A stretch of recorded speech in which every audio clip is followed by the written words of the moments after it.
propaganda অসমীয়াত propaganda এই শব্দটোৰ অৰ্থ হ'ব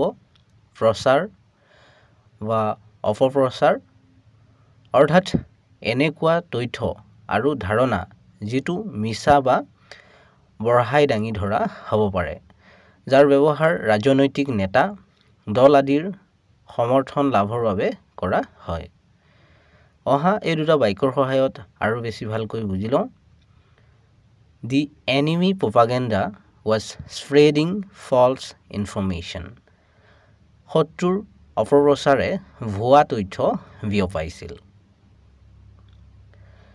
He was accused of spreading propaganda তেওঁৰ বিৰুদ্ধে অপপ্ৰচাৰ চলোৱাৰ অভিযোগ আছিল বা অভিযোগ উত্থাপন হৈছিল চেনেলটো সাবস্ক্ৰাইব কৰি ল'বা কাৰণ এনে ধৰণৰ ভিডিঅ'বোৰ ইয়াতে পাই থাকিবা